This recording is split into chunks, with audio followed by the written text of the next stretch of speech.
Bloomberg Audio Studios. Podcasts, radio, news. I'm Matt Miller. And I'm Hannah Elliott, and this is Hot Pursuit.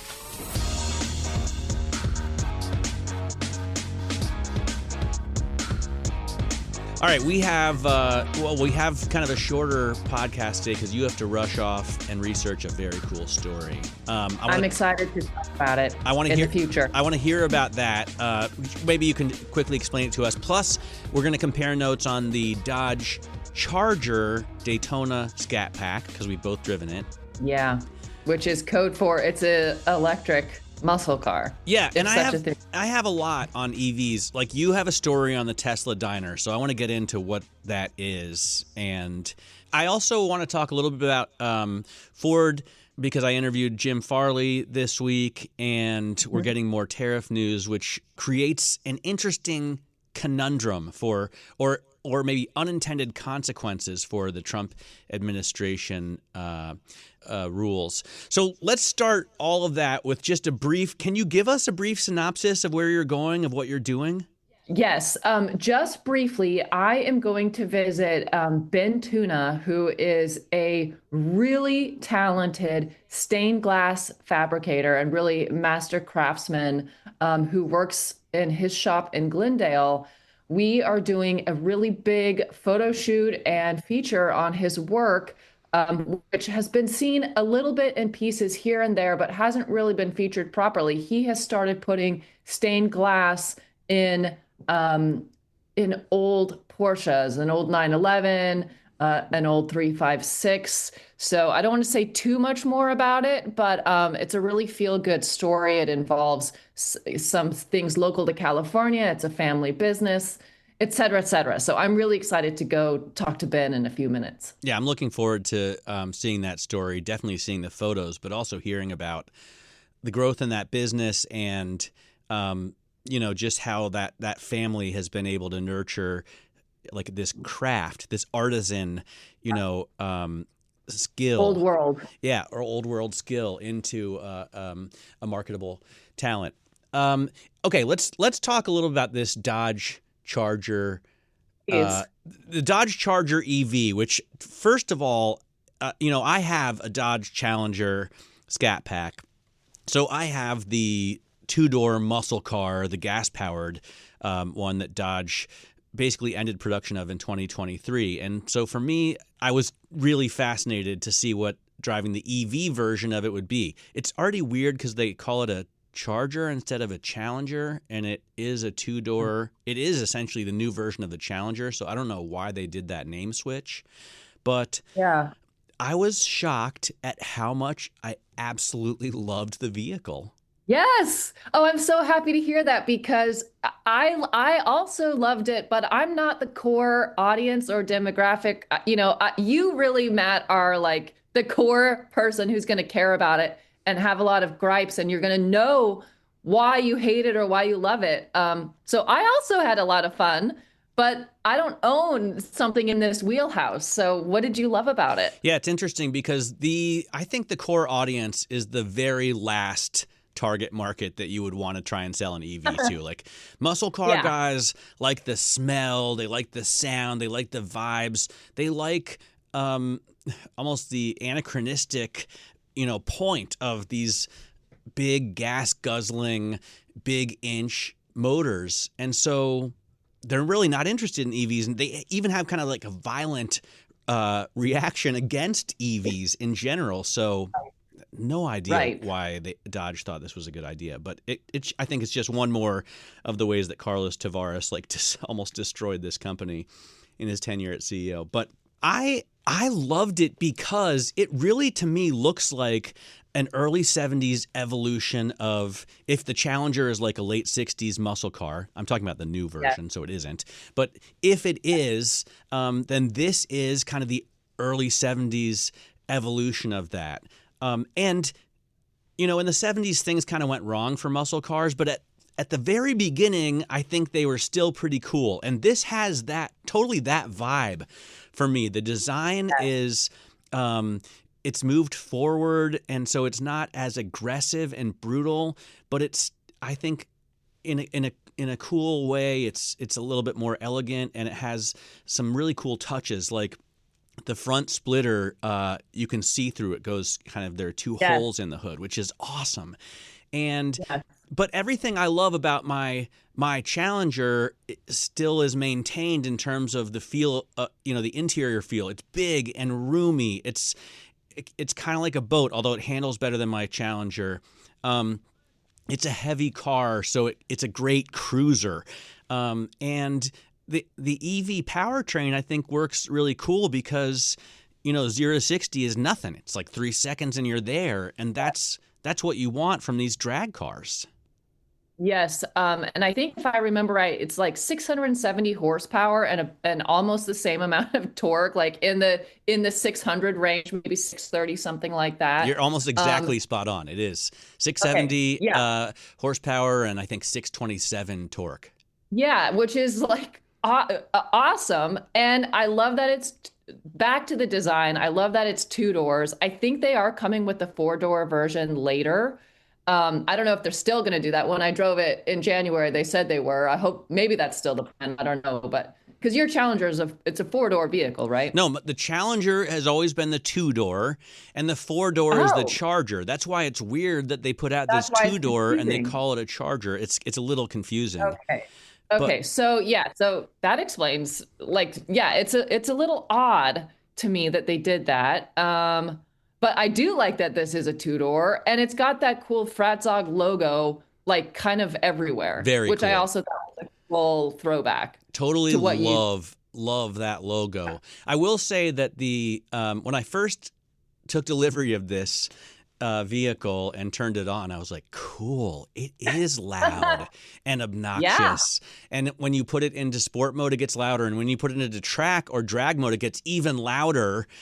But then after a couple minutes of driving it, I was like desperately searching for ways to turn that off. Yeah. And did you ultimately turn it off? Yes. And now and so I don't have it anymore. But for the week that I had it, I had the sound on for the first couple of days initially every time I drove it. And then I would go into the system. It's pretty easy to turn it off. But then, and they call it stealth mode. But then for the last 3 or 4 days I was driving it, I had it only in stealth mode because it really is too loud and too annoying to have on all the time when you're driving. Yeah, I actually don't hate a stealth mode these days. We've talked before about stealth mode in Lamborghinis, which I actually think is pretty functional and usable. I do like that. Where did you drive it? Did you take this anywhere special? Well, I didn't take it anywhere special per se, but my usual places to go are I drive out to Bedford, New York, or I drive up to Bear Mountain, and I also drive out on Long Island. So I did all 3 of those things, and I absolutely loved driving it. In fact, there were times I have a summer house or my parents have a summer house on the beach on Fire Island. And normally when I go out there, I want to stay out as long as I can. And I'll come back on a Monday morning on the red eye so I can get to work without having to leave the beach sooner. But this time I wanted to leave almost as soon as I got there just to go drive the car again. It's that kind of addictive handling characteristic, or has those handling characteristics that are so addictive that I wanted to drive it as much as I could. And obviously that says a lot of good things about the vehicle, and I haven't ever really felt that way about an electric vehicle.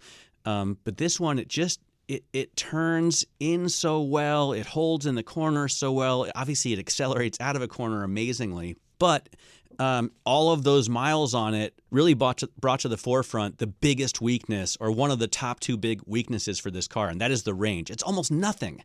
It's like 100. I think I charged it to 88%, and I had 167 miles of forecasted range, which is oh no, that's not good. Horrible, right? That's not good at all. That's not even close to competitive. I mean, 300 is expected by now, 300 miles. Absolutely. So that's one of the big drawbacks of this vehicle. And the other one is the price. Now, this was the top of the line model. So, and like Dodge does amazingly well, they put a million different names in it. So it's the Dodge Charger Daytona Scat Pack.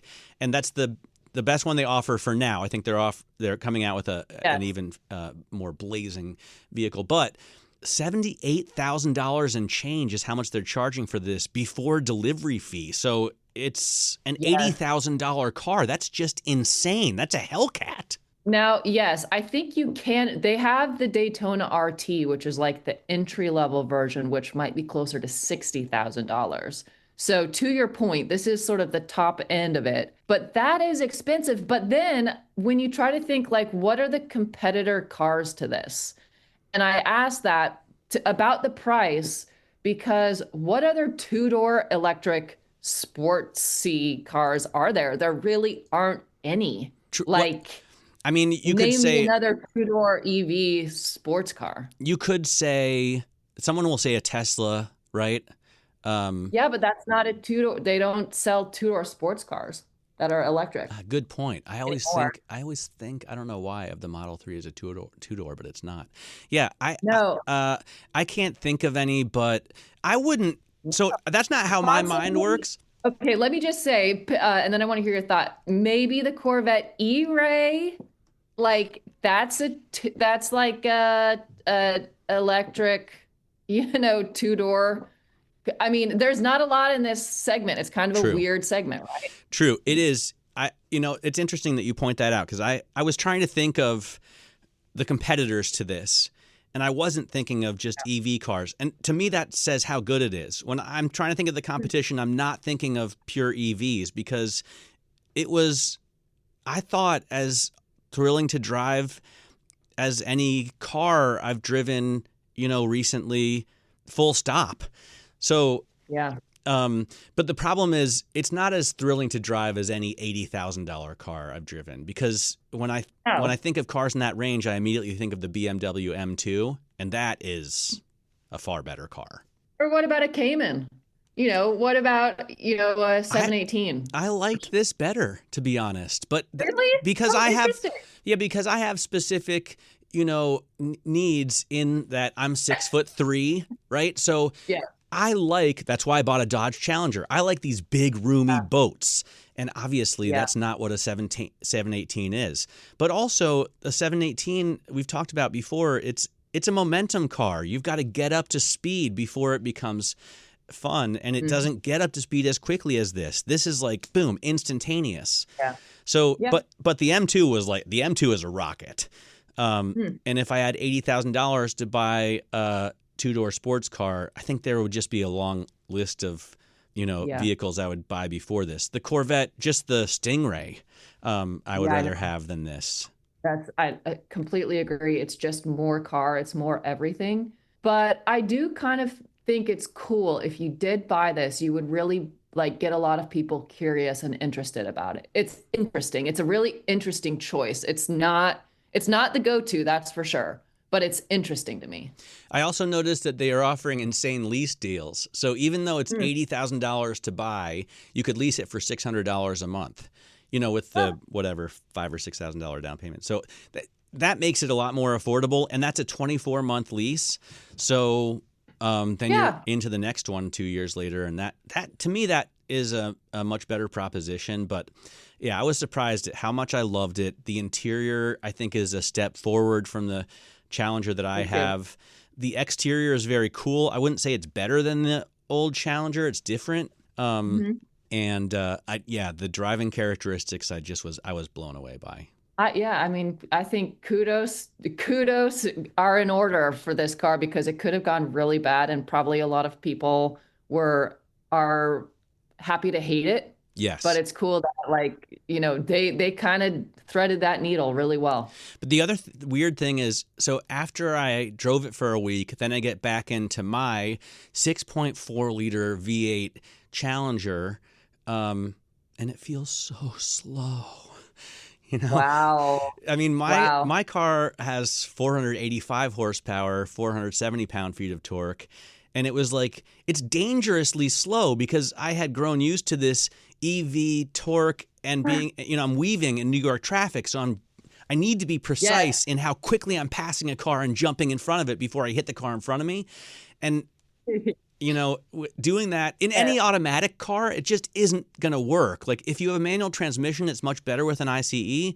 But I think when people get used to EVs, it's going to be a little bit more dangerous for them to drive gas cars. Yeah, I love that you called a Challenger dangerously slow. That's hilarious. But that does show where we are right now. Like, this is the reality.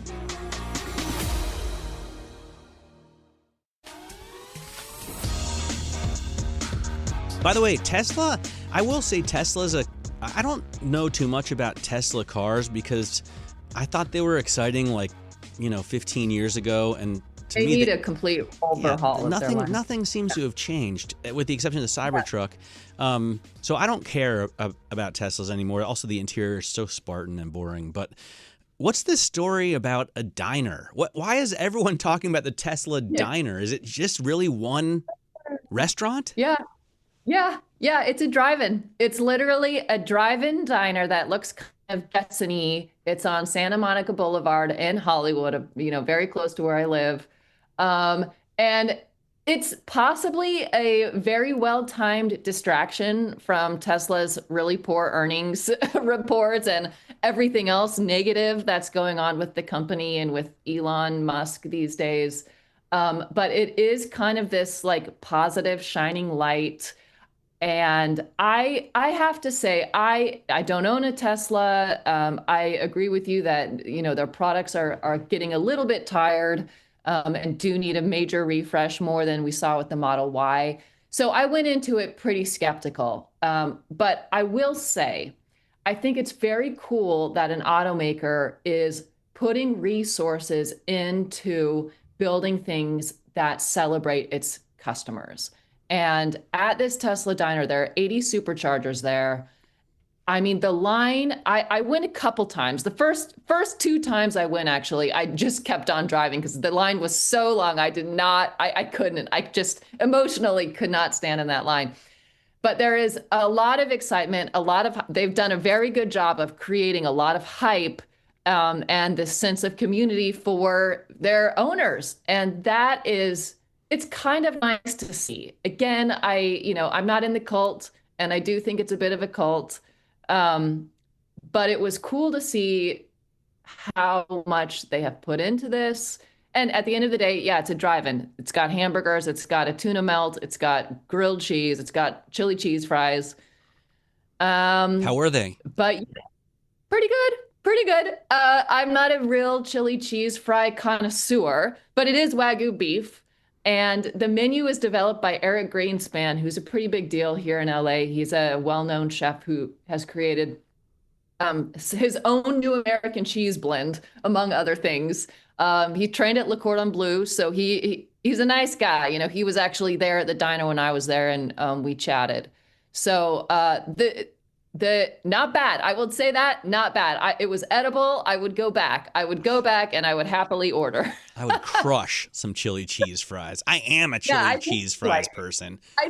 Honestly. And Eric told me this great story. He was like, when I was in high school, I was a little overweight, and I would have one cheat day in high school. And on my cheat day, I'd go to Tommy's, original Tommy's, and get their chili cheese fries. So when I developed my own version, I needed it to taste like how I remembered my high school cheat day. And I don't know, it was sweet. And they were pretty good. I think that's so cool because, as I drive more and more EVs, I notice how bad the charging infrastructure is. Here, it's better than it is in Italy. But, they put these high-speed chargers in random strip mall parking lots or, just places where there's nothing to do. And Tesla is much better at it. Near me in Scarsdale, there's a Tesla supercharger that's at a Starbucks, and that's, I think, still pretty boring, but at least there's something there, and it's always packed. So I think it's super smart for them to put some place where you can spend time, spend money, and amuse yourself while you're waiting for these vehicles to charge. Because even though the charging times are lower and lower, it's still 10 or 20 minutes or a half hour where you need to do something, and it makes a lot of sense. Yeah, I completely agree. And, especially in Southern California, where we have such a culture of like diners and drive-ins and drive-throughs, it does make a lot of sense. And we don't, we saw the big news where the owner of In-N-Out is moving out of California. So this was like actually kind of a cool, like, hey, Tesla's staying in a way in California. Not completely, but Yeah, in a way. They're in and they're out. in a way. They're a little bit on the fence there. One of the cool things about Tesla is they build almost all of the cars that they sell in the US, or they build all of the cars that they sell in America. And it's not as much as, the major incumbent automakers, build in terms of volume. But I've noticed that companies building cars in America now are facing what look like mounting penalties from tariffs that are even worse than foreign importers. So I started to think about this initially because of Ford.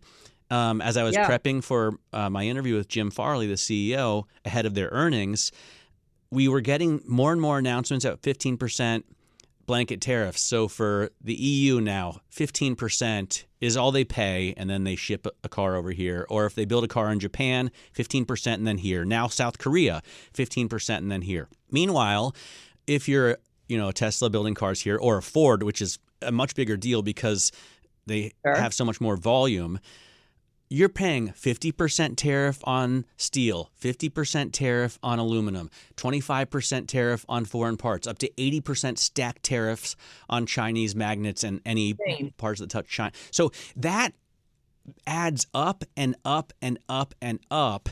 And Jim Farley told me that if you look at a head-to-head comparison of like a Ford Edge or a Japanese-built Toyota RAV4 or a Ford Bronco or a Japanese-built 4Runner, the costs for Ford are now $5,000 to $10,000 more to build a car in America than it would be if they outsourced their manufacturing to Japan. It's huge, right? Wow, that's insane. I mean, did he say are they eating that cost? Or are they passing it on? They're able to pass some of it on. They're able to squeeze their suppliers to some extent, but they have to eat some of it as well.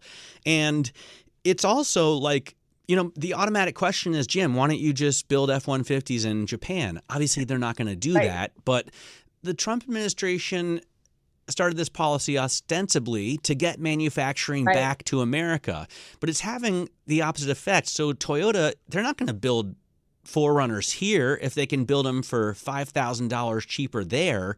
And labor costs play into it as well, because labor costs are much lower in Japan than they are all in the U.S. But it also raises very interesting questions for General Motors, which is the biggest importer of cars into the U.S. market. It builds, obviously, its Tracks and Trailblazers in Korea, and now they've got the 15% blanket tariff there. So GM will make more money building those cars in South Korea than it will building cars in the U.S. Wild. Yeah, and so that's got to encourage them to shift more production outside of this country. Yeah. So what was Jim's takeaway? I mean, does he have any solution? Is he completely depressed? I mean, what's his mood? What's his vibe? His vibe is upbeat, and he was born to compete. So this is like, this is what he does. But the response is they're working with the administration, and they have been obviously since day one, but they're working very closely. And so is obviously General Motors, and so are I guess most of the other car makers. Not sure how much Tesla is working with the administration as much, but I'm sure they still talk a lot. I don't know what the solution is. Like he said, tariffs have to be 30 to 40% before it encourages car makers to shift production back into the U.S. And obviously that's not going to happen because we're making deals, right? So I guess the only other option is if you give maybe U.S. car manufacturers carve-outs on the tariffs that they have to pay on the input components. And I asked, why don't you buy aluminum here instead of paying a 50% tariff on aluminum that you buy overseas? But there just isn't that supply. It's just not possible. Wow. All of this is communicating to me it's still incredibly volatile and chaotic, and the targets keep moving and shifting all over the place, no pun intended. And that makes it really difficult to plan, just in general, especially when your production cycle is multiple years long. This just seems like it's an ongoing, tangle of chaos. Yep. I mean, right? Although I feel like we've seen, okay, this is what it's going to be, and then this is what it's going to be, and then this is what it keeps changing. Yep, it's true. And I mean, if you remember when the Trump tariff policy was first announced months ago, Farley went to testify in front of Congress, and he said that these tariffs are going to cause costs and chaos. So, the uncertainty, the volatility, that's the chaos, and the costs. I mean, we've just seen drastic increases in car prices, and I guess you can expect that to continue. Mm-hmm. Another good reason to buy a vintage car, if you ask me. Just keep buying the old stuff. Absolutely, and that's what everyone's doing. So you see these used car businesses like Carvana and others just soaring. The market's giving them higher and higher valuations because it's increasingly the case that even wealthy people simply cannot justify paying the amount they have to for a new car or a new car lease, and they instead go and look at the secondhand market. Yeah, completely agree. What are you doing this weekend, Matt? This weekend, I'm test driving a Cadillac Vistic. So That's great. Continuing my EV journey, and I'm putting some new Baja Designs headlight and turn signals on my Harley Davidson Fat Bob, as well as a bunch of other new components that I got. So my wife and kids are away, so I sit in the garage and work on my bike. Nice. Love it. What about you? Love it. Well, I'm going to a Good and Christie's auction preview in Van Nuys, an auction preview for the Monterey Car Week auction. So I'm looking forward to that. It's kind of a tease for all the good stuff we'll see in Monterey later. Very, very cool. All right, cool. Well, we'll see you back here, same time, same place next week. I'm Matt Miller. And I'm Hannah Elliott, and this is Bloomberg.